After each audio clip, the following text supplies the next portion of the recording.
Y viví lo que por ti no conocí, ya no hay más nada de qué hablar. Esta venganza y su... Pour it up.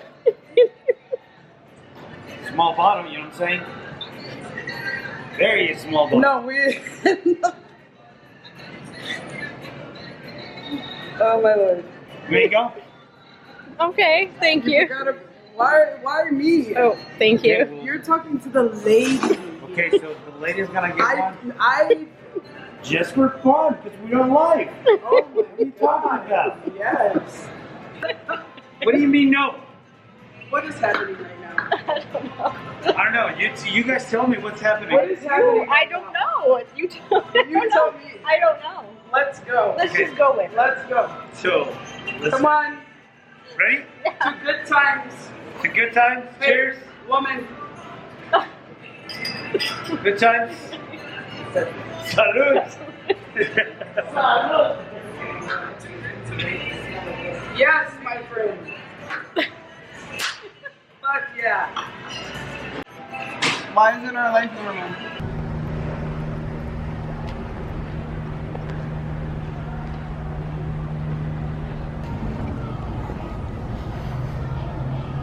I don't know what to do. I think now. you pick one.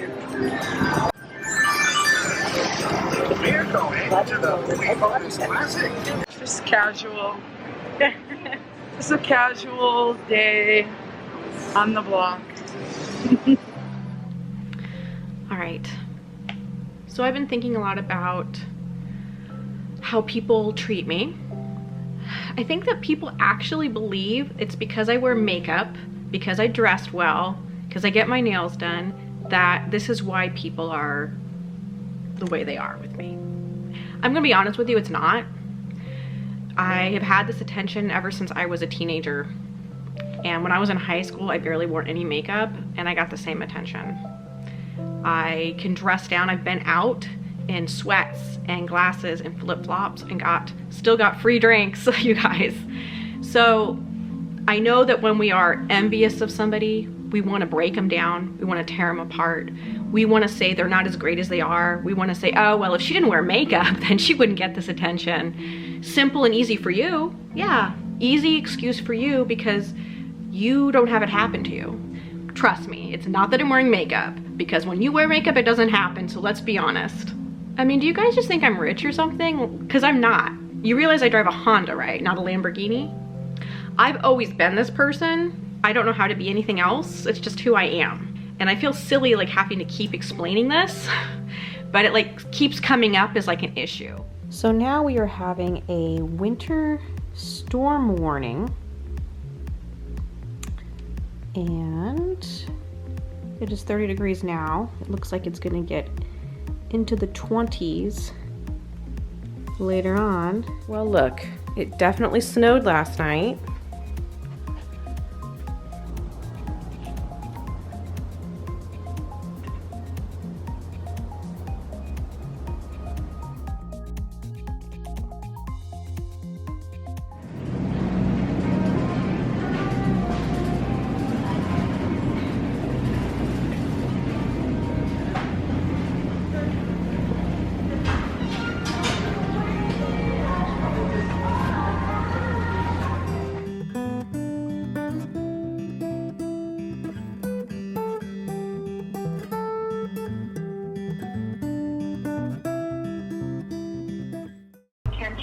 Is it recording?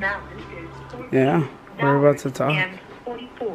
Sit down. I have to be in the kitchen. You may begin speaking now. Hello, my lion. Hello, Lioness. How are you? I'm good. How are you? Oh, I'm making lasagna over here. At your parents, or No, I'm at the house. you still stuck in? Yeah, I had to. Are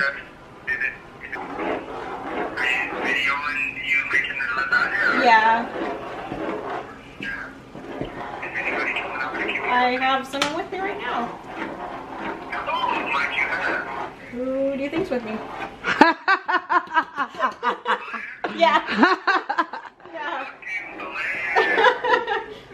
So, how are you guys doing? Well, we went to the grocery store, and now I'm making a homemade lasagna, and we're crying. Valentine's Day. It's Valentine's Day. Nobody loves us, Lion. You don't love me, Lion. You don't love me. Oh boy, imagine that. I was expecting a proposal from you, but I didn't receive one.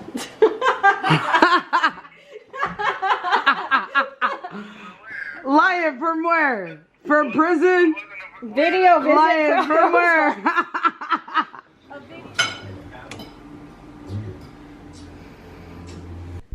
So it is about 8 o'clock at night, and it's about 24 degrees outside, which is very cold, and there's freezing rain.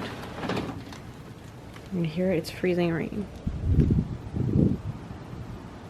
And all of this on the glass here, let's see, all this here is like ice. You can hear the freezing rain hitting the snow. Well, I keep hoping that I'm gonna have some sort of good news for you, some happy story. But the bad stuff just keeps on coming. I didn't see this one coming at all. And you may think it's silly that it upsets me so much. But you just have to understand my relationship. Okay, so I'm gonna try this again without crying. So bear with me. On Valentine's Day, I was looking at Facebook and I saw that Mr. is engaged. Are you kidding me? I had the biggest panic attack. It's just like hurting me to the core of my being. And I know maybe this is silly to you and maybe you don't understand, but you just have to understand our relationship. And now I don't have a reason to hide anything. I met him on MySpace when he was on house arrest for murder. Yes, I went and hung out with him at his house when he was on house arrest. It was like we instantly were just like best friends, and I spent practically every day with him.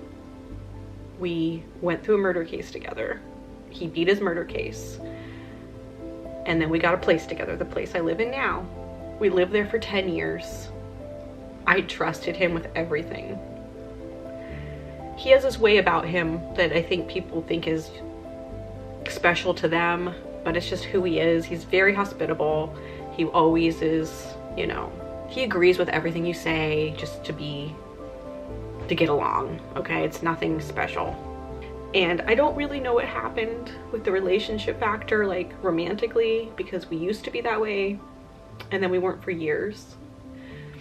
And I mean, we went through the craziest of times, like the craziest of craziest. I didn't have any problem with what he did because at the end of the day, he always picked me. And we used to have conversations every night about our day. And there was no secrets between us. Okay, I told him everything. He told me everything. And then we would say, you know, talk about what we needed to get done the next day. And then we get that done. And then we would go on with our evenings alone, which was totally fine because he picked me at the end of the day. Then years went by and things started to change a little bit. He started acting like he had to move strippers into the house.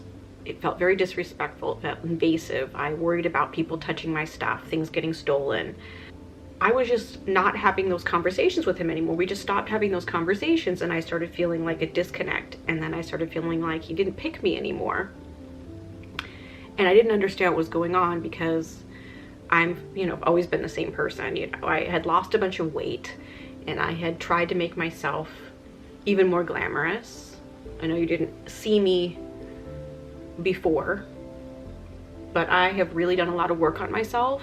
You're always a work in progress, but I had really drastically made a difference.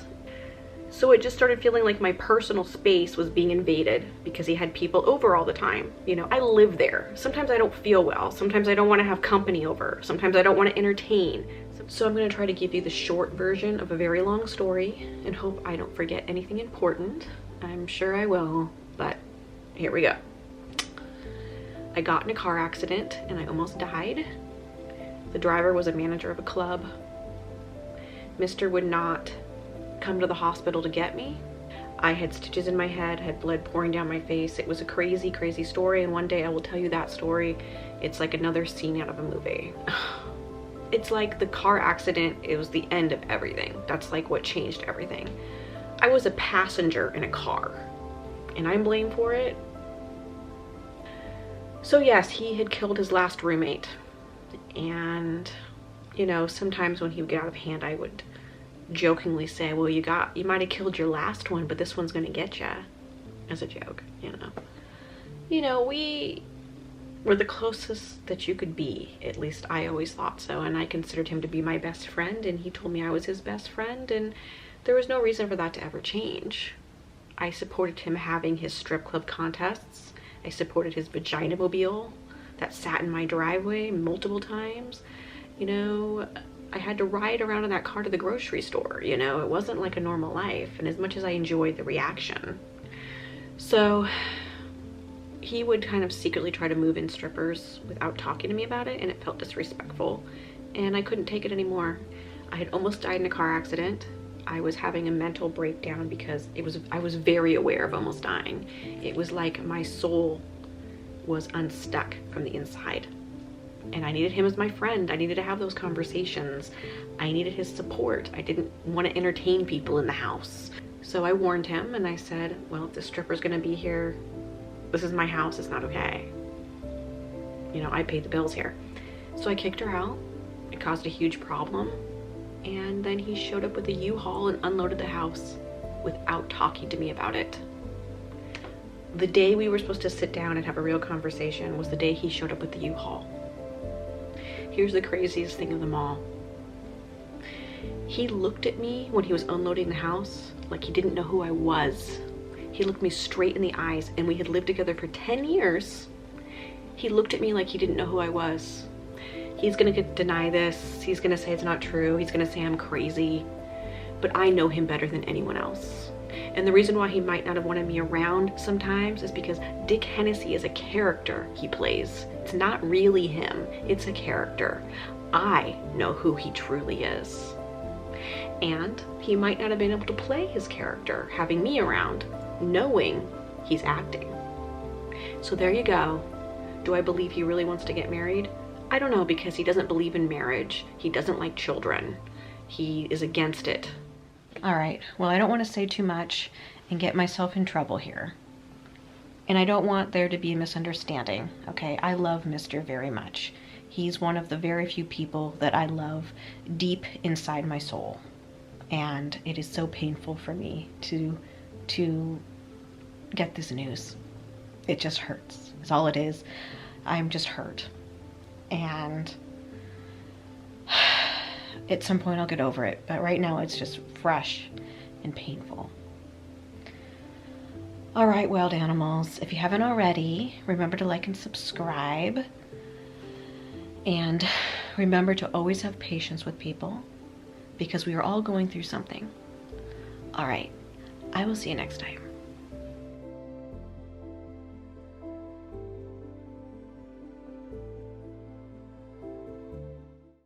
Madison? Yeah, you're out in the garage and you weren't supposed to be out in the garage. Yeah. Yeah. You're supposed to go back inside. Come on. Come on. Madison. Come on.